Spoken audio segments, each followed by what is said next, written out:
Welcome to the Growth Minded Accountant podcast, where our experts will share best practices on running your firm in the digital age. This podcast is brought to you by CountingWorks Pro.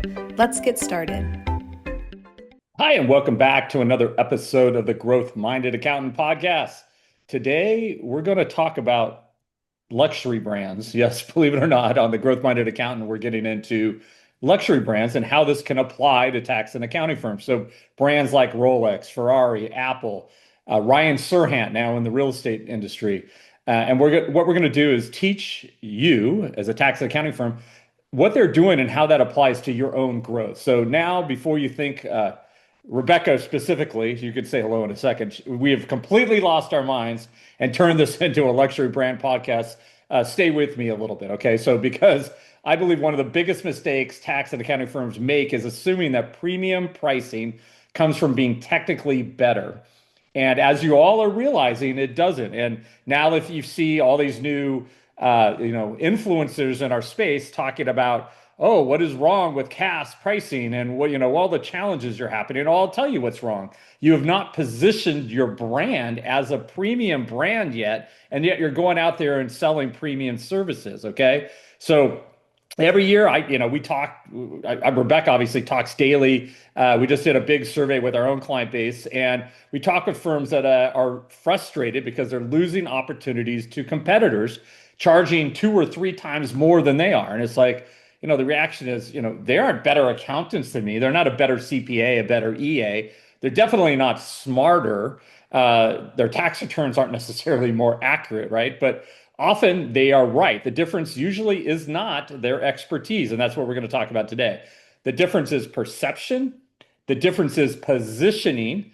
The difference is trust. And more importantly, the difference is becoming visibility, okay? And that's really important here in the AI age. And we'll go through, this one isn't going to be all into AI as a kind of a general topic, but this is somewhat in a response to what AI has done to the market. So we're going to talk about some consumer changes as well. The brands we're talking about today have mastered these concepts to be the obvious choice, right? And the reality is that the same principles that they are implementing are becoming more important than ever for accountants as AI continues to commoditize basic compliance work. You got to realize your clients have access now, they think, to the same exact knowledge you have through ChatGPT, Claude, et cetera, right? So they're all thinking, oh, I'm as smart as my accountant now. But the reality is they're obviously not, and AI tools are often incorrect. So to help us unpack this, I'm joined by our Chief Visibility Officer, Rebekah Barton. Welcome back, Rebekah, if you can say hello. Yes, hello. As much as I wish this was a shopping podcast, because that would be fun, this is more of a human psychology podcast, and I'm very excited. This is one of my favorite topics.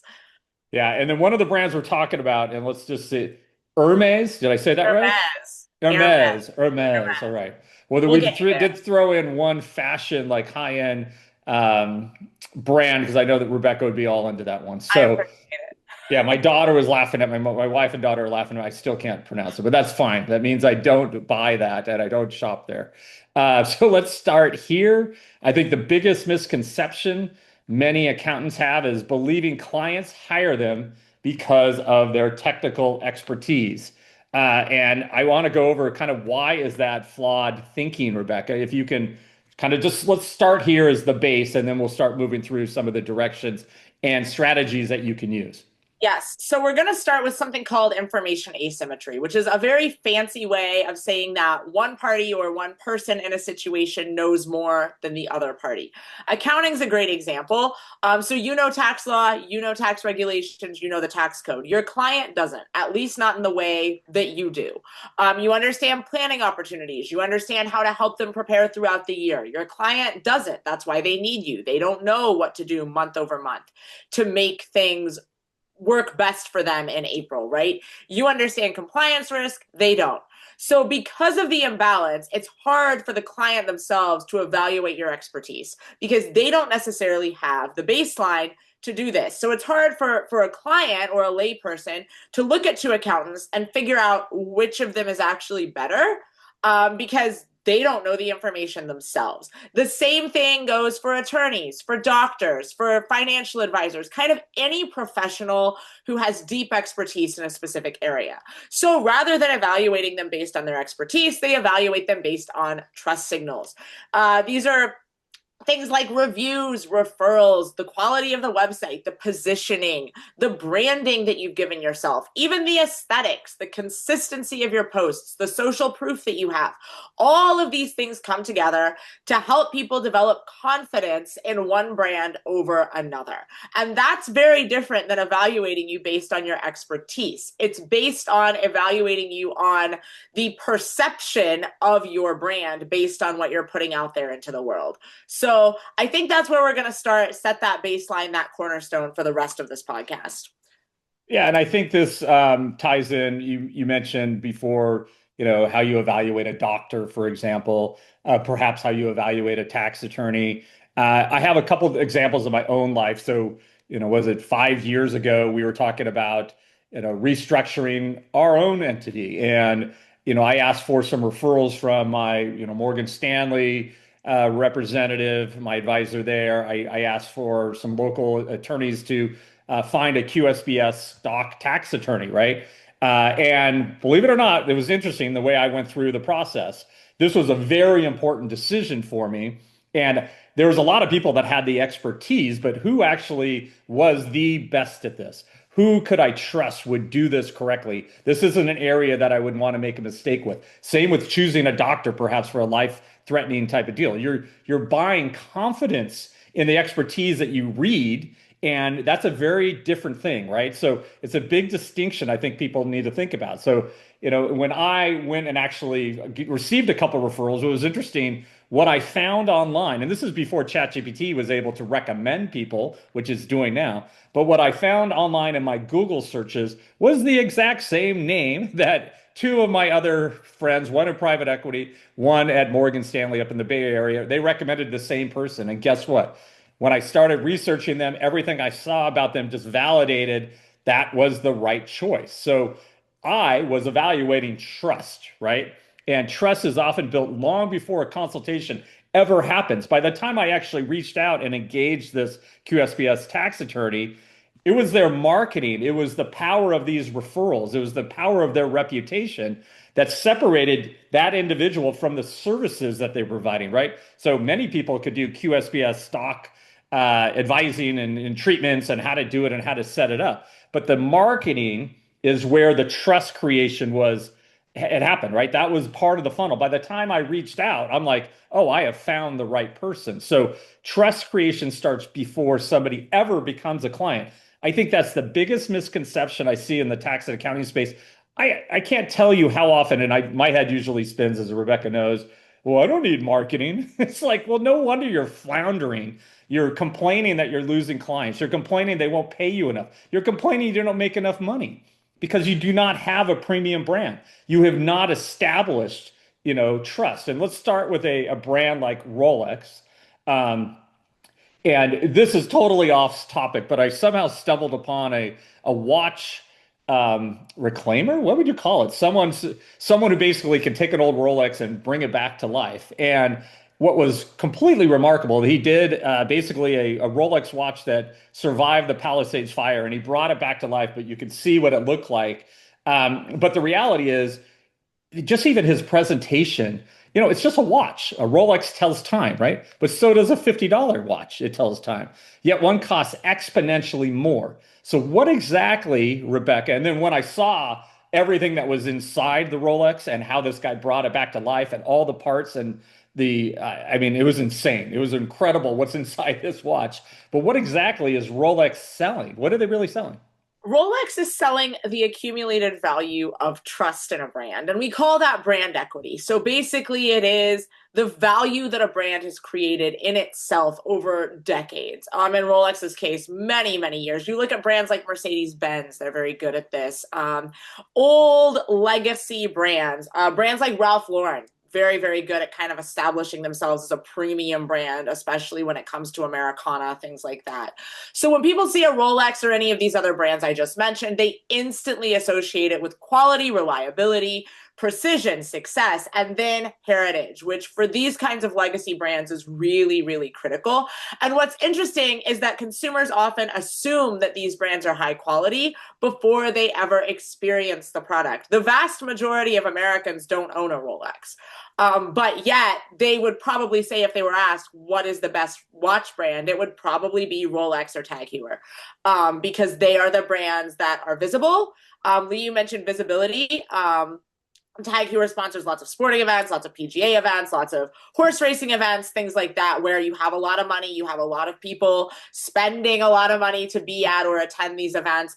And that is projected on TV in living rooms across the United States. So people see these brands, they know these brands, they see them in high authority, high end situations. And therefore that builds trust, and it builds a sense of community as well. People want to be part of these communities. When a brand has high brand equity, it makes it very easy for them to get new customers, because people want to be part of the lifestyle that they perceive that this brand provides. So it's kind of real quick, and I'll just kind of tie this in. So what are some of the trust building systems that a tax and accounting firm could utilize to start establishing the same? You're not trying to necessarily become a luxury brand, but that's where education comes in, your newsletter, reviews, things like that. So explain that real quick. Yeah, so consistent educational content is going to be key here. People typically don't trust brands that just come across as salesy, right? That doesn't resonate with most people. They want things that are valuable. So educational content is super valuable, and it helps to build trust in you as a tax professional before people ever actually talk to you. If they're seeing reels, if they're seeing blog posts, if they're seeing segmented newsletters that apply to where they are in life, that can all be really great for building trust and building value right off the bat. Client testimonials are huge, letting people kind of put themselves in the shoes of individuals you've already helped, saying, hey, this actually works. This person helped me. They know what they're doing. There is a baseline here for what they can do for you. Speaking opportunities, that's really big, whether it's on podcasts or in person. That can help establish you as an authority and get your face out there, and even more importantly, allow you to build more of a personal relationship with people, even if you haven't met them yet. People connect to you if you're on camera or if you're in front of them at a convention or a conference. They're going to feel like they're developing a relationship with you just based on what you're telling them. Community involvement is big here. Obviously, thought leadership can play into a lot of these different things that we've already talked about. And then strategic partnerships with other local businesses. So maybe partnering with a financial advisor or an estate planner or things of that nature who can kind of funnel high quality leads to you. And they can tell their clients, hey, look, I really trust this person. And that can help build that rapport before you ever meet people as well. Yeah, I mean, so the goal here, again, is to create confidence before that actual consultation meeting, right? That first meeting. So what you'll find is the strongest firms, you're not selling trust. You're demonstrating trust through your marketing communication, okay? And what we're finding is the firms, if you're spending time trying to convince prospects, your marketing isn't working, if that makes sense. So when a prospect reaches out, they're already convinced. The prospect has already read your blogs, perhaps. Maybe they saw a social media post. Maybe they started following you on social media. Then they looked up your reviews. They watched maybe a video that you created. They listened to one of your podcasts. The consultation becomes a fit conversation. At that point, they're kind of like, okay, which advisory service should I be, which one is right for me? So it's not necessarily a trust conversation at this point. And that's a completely different business model when you think about it. And most accountants are not doing that. So I'm going to continue our walk through the luxury brands.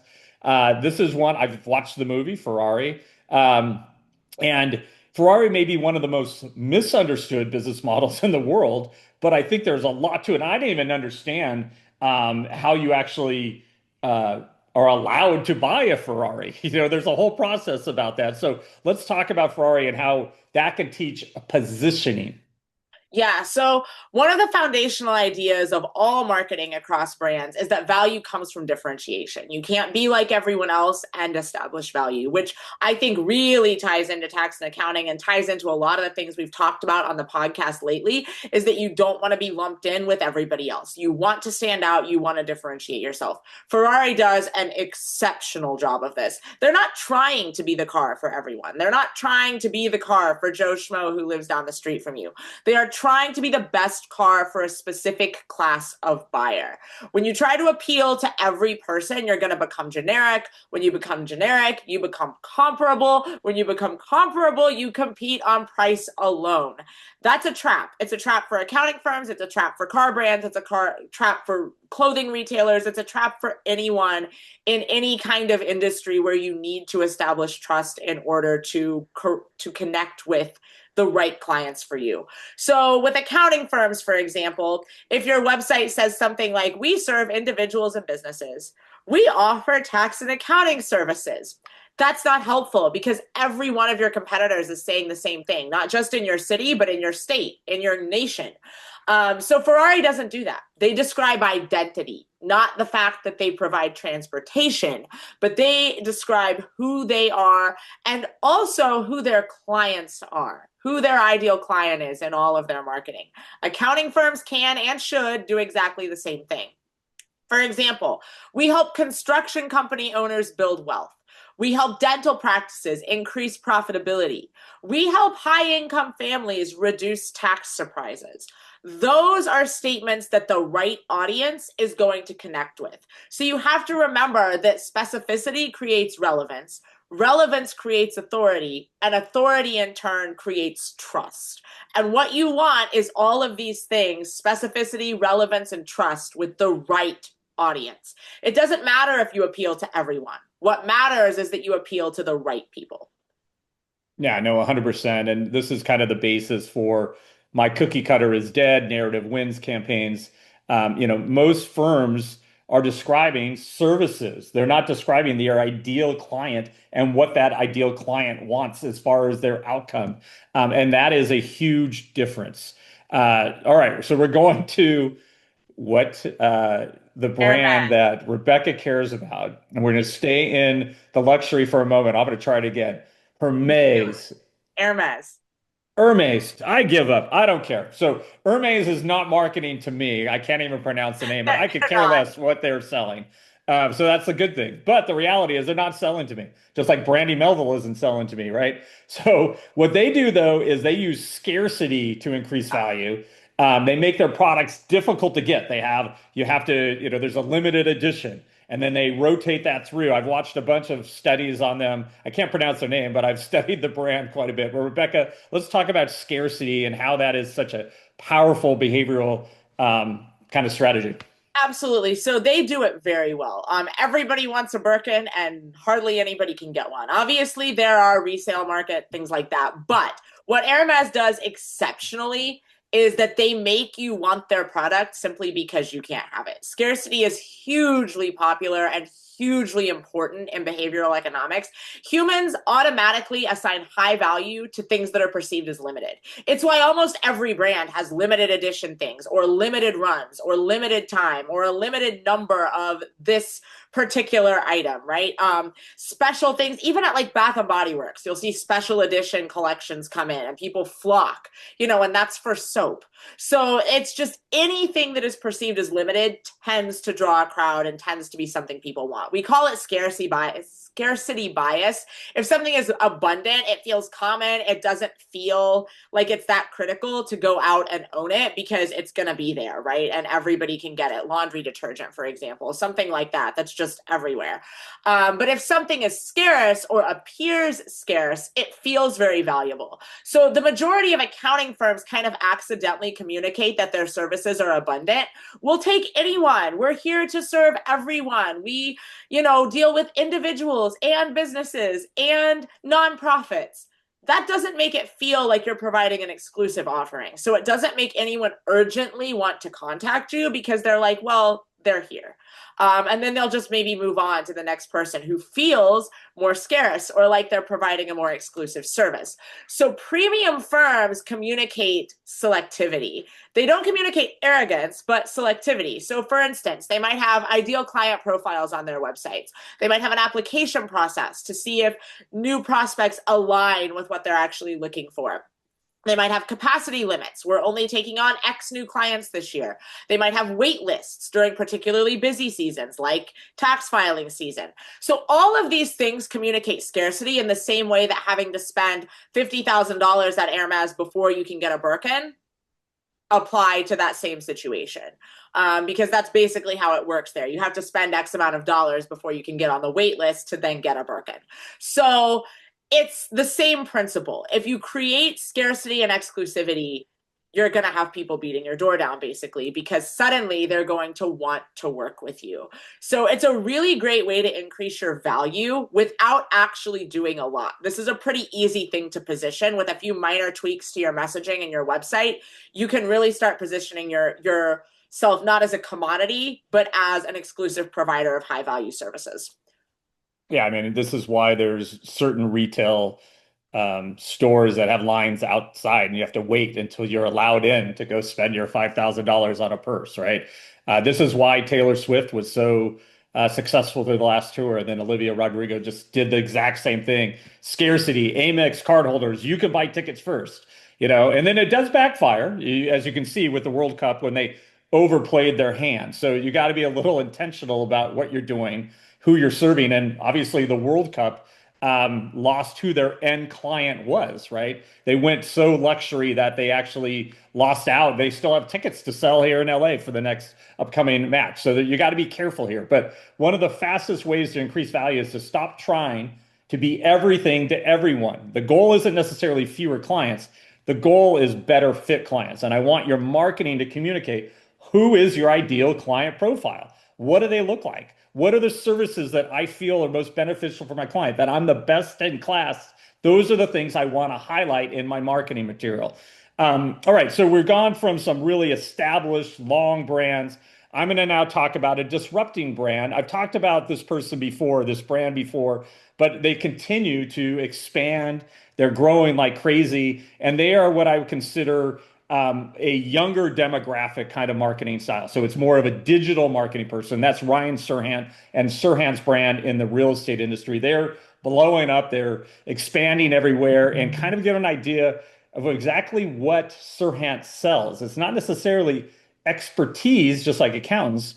It's more of an exposure effect, right? And there's a social side to this. So kind of explain his approach and how that brand has become so successful. And this is a very good modern example of what to do. Yes. Yeah, this is great. So Serhant and his team leverage something that in psychology and in behavioral marketing is called the mere exposure effect. The idea is that the more often people encounter something, the more they tend to trust it. So it's literally mere exposure to something makes you want it, makes you trust it, makes you feel like you know it. I think news anchors are kind of a great example here. People who watch the same news show every single night, those people are literally coming into their living room. Or you look at game show hosts like Pat Sajak, Vanna White, people who families have watched for generations come into their living room nightly. There is this sense of trust and familiarity. And that's basically the same principle here. So that would be the mere exposure effect. So with Serhant in particular, they do it online, right? They're using social media, they're using video, they're using storytelling, they're using their captions, they're using education, and they do it very consistently, daily, multiple times a day. They're in their stories, they're on TikTok, they're on Instagram, they're on LinkedIn. They have a large footprint, which is also really important. I talk a lot on this podcast and with our clients individually about the importance of building a web footprint, not just having a website. And that's something that Serhant's team does really well. They are everywhere. No matter where you follow them, you're going to be getting content. They're very consistent and very intentional cross-platform.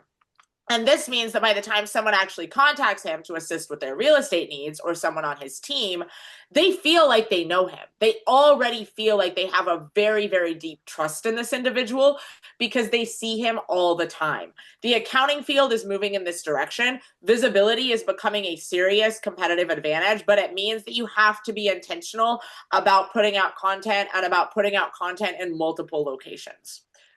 So explain a little bit. I mean, because you're saying you're just kind of giving that they trust him. It's not him anymore. It's all of his staff. It's It's the Serhant as brand. a brand now. He Exactly. represents it, but the way they have effectively done this, and I think this is why it applies to tax and accounting firms, we want you to start thinking like a media company. Yep. And you don't need millions of followers. You need very focused, targeted followers, right? And because trust starts before discovery. And that's what Serhant is doing. They're making you feel they're approachable, they're fun, they're people I'd like to hang out with, right?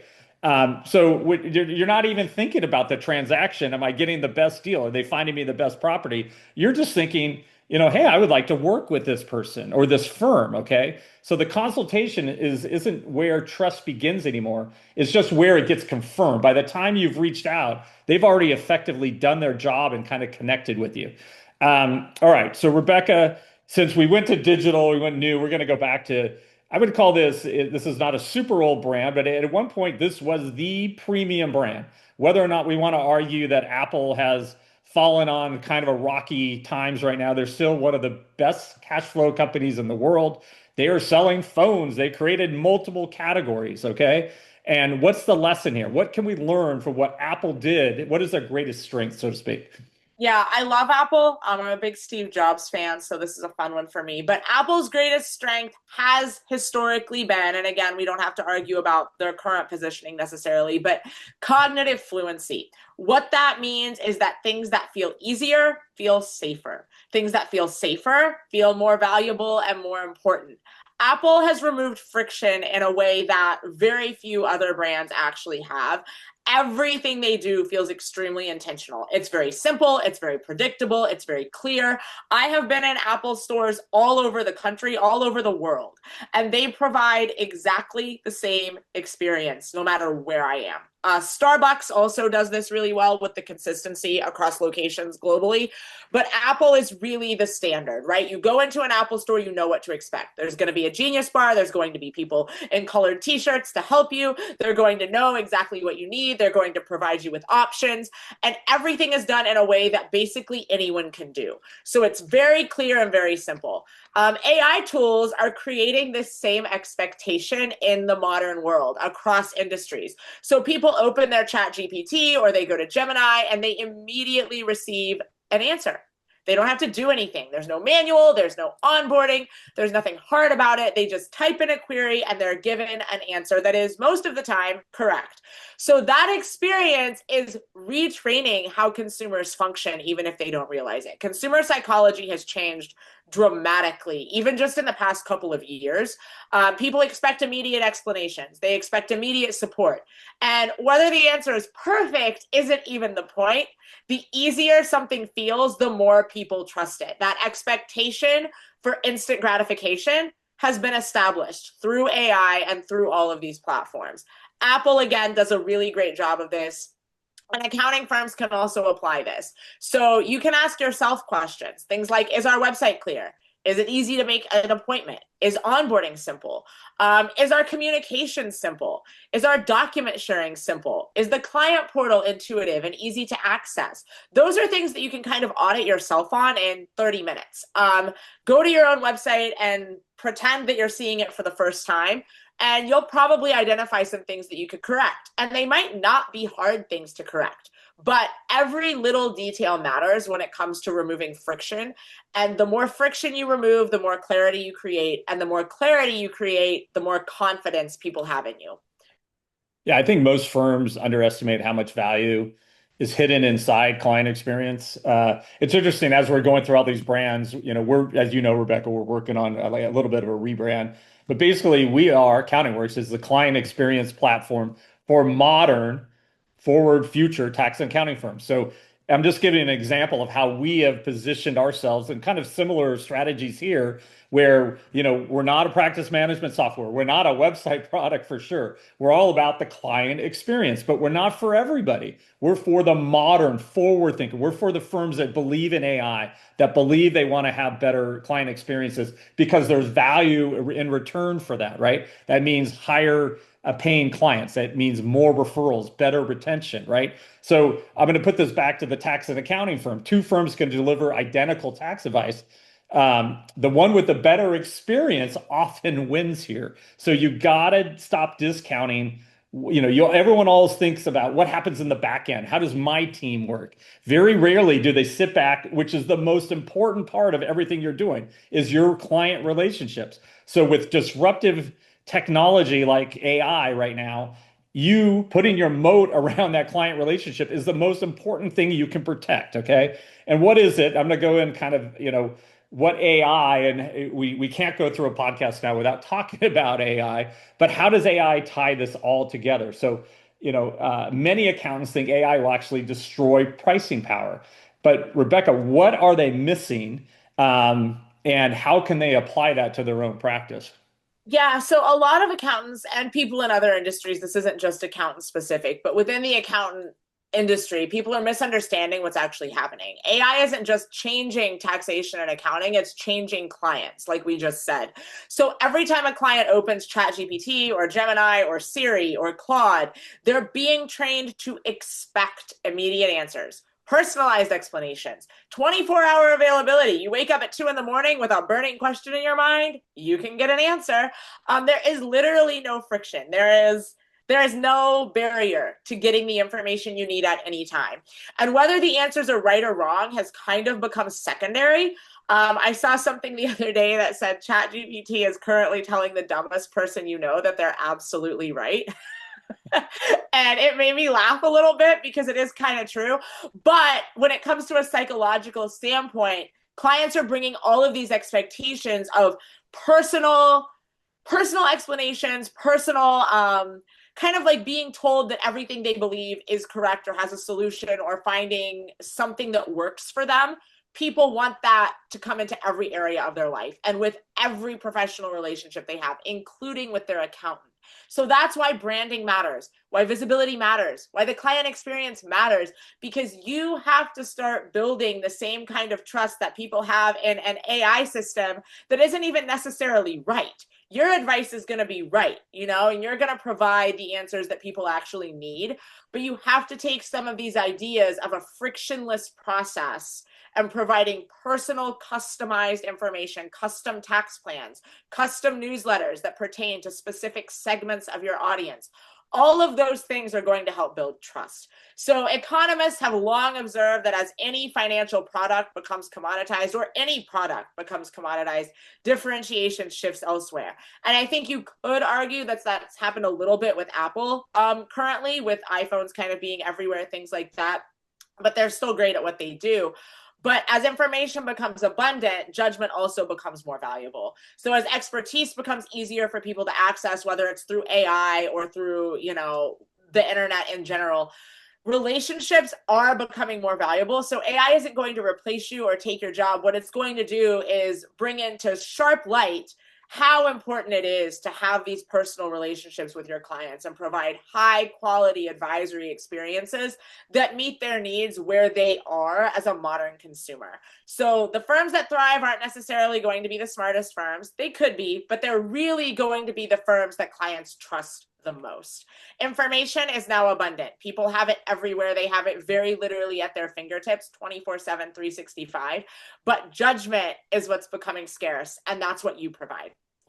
Well, you can say that for sure. And I'll give two real good examples of how this applies in other spaces. And I think it just kind of reinforces what I'm talking about, from a dental visit. And I read that I should be doing this, this, and that. And, the poor dental hygienist has to explain that, or college counselors right now. Well, ChatGPT said I don't need to worry about this. And the humans, the judgment is the scarcity part, and it's a battle in every vertical. And if you don't think this is a battle in your own vertical yet, I assume most do. Most have experienced it already. They've had people that said, "Well, ChatGPT said to do this and that," and you're sitting back annoyed, but you have to explain. But if you had proactively reinforced your trust and your go-to your firm for the judgment, then I think you're going to start winning. So I think this is a really important observation. Most accountants think AI is a technology problem. And I think what it's doing is creating an expectation problem. So the client who gets an instant answer from ChatGPT on that 2 a.m. Saturday night doesn't suddenly stop needing professional advice, but they do start expecting faster communication. I think proactive advice, proactive guidance versus reactive. I think that's the whole commodity reset that's happening. More personalized experiences, what Rebekah had mentioned, and more importantly, better follow-up. Accountants are renowned for their poor follow-up, right? I mean, the one-star reviews that we see on clients, it's not because you're not good at what you do, you just don't respond, or you don't set expectations for that response. AI and technology can supercharge you. You can be a superhuman. You can have responses written for you. You can just look at them and say, yeah, that's right. Boom. You do not have to have some of these kind of bumps in the road that are there currently in the future. So look for a smoother client journey. I would say firms that recognize this shift are going to have a huge advantage. And the shift has already happened. I said this last week. I feel like people are like, oh, well, when it changes. No, the change has happened. But my feelings are AI is not replacing relationships. And you're already seeing so much pushback to AI, whether that be in college graduation speeches and people booing when the speaker is talking about AI, or the anti-data center movement. People value human relationships, right? And it actually raises the bar for them, though. Okay, so the future belongs to firms that combine expertise with this visibility, expertise with trust, expertise again with client experience. So the winners will not be the cheapest firms. This is not a race to the bottom if you do this right. They'll be the firms clients can't imagine replacing. So let's go through this real quick. And let's just go through the brands that we talked about today. And I'm not even going to say, I'm just going to say the purse brand. All right. So Rolex, Rebekah, what is it? Trust. Ferrari. Positioning. All right. Hermès. So close. Scarcity. Ryan Serhant or Serhant. Visibility. Apple, I think, is a big one. Simplicity. Yeah. And so what is then the word for the AI era? What do you need as a tax and accounting firm? Differentiation. You need to be different. You have to set yourself apart. I love it. So we're going to close this one up. And if the takeaway that I would like, there's a few of them. I think there's been some good kind of real world explanations here, but premium pricing is not a pricing strategy. It's the outcome once you've built trust, okay? That is the outcome of positioning. That is the outcome of being visible online, and SEO is kind of dead. Traditional search is dead. So visibility now happens inside ChatGPT, inside Gemini, okay? The outcome of specialization. Why is your firm being talked about or recommended, right? The outcome of delivering experiences people remember, that they trust, that they then feel good enough to refer others to, okay? So most accountants think they're competing against other accountants. I would argue 100% they're not. They're competing against expectations. And these are expectations established by the brands we talked about, by Amazon, for example, now. The expectation is I get everything in hours or days at the latest, right? Expectations created by Apple for simplicity. Expectations created by Netflix, for example, for entertainment and on-demand entertainment and a huge library, right? So these are things that now are in the consumers, right? So the expectations now are being morphed and even changed by AI, especially in the knowledge-based professions. So the firms that reduce uncertainty the fastest, I believe, are the winners. The firms that thrive over the next decade won't necessarily be the firms with the most credentials on the wall or the commas, right? We've seen clients with 10 commas. I'm like, I don't even know what those designations are. But they'll be the firms that become the obvious choice, the firms that build trust before they're needed. predictive, proactive, right? Not reactionary. The firms tell a better story. This is so important. Having your narrative dialed in, having a personality. It is so easy to differentiate in our space that, I mean, that's why we're doing so well. That's why we have hundreds and hundreds of people doing our future ready firm assessments. And we give you a blueprint because we teach you how to tell a better story. And we look at your brand and say, okay, this is where you are today. This is where you can be. And that's how you now can create a better client experience. So the firms that stop selling tax returns like hot dogs, right, and start delivering certainty and outcome, they're going to be winning. And that's because now information is becoming abundant, right? There's knowledge, quote unquote, everywhere. There's information, misinformation, bad information everywhere, but there isn't, trust isn't everywhere, okay? So as I mentioned, if you're interested in evaluating your own firm positioning, we usually don't do much selling on this podcast, but we are doing, and we've done hundreds of them in the last month, our future ready firm blueprints.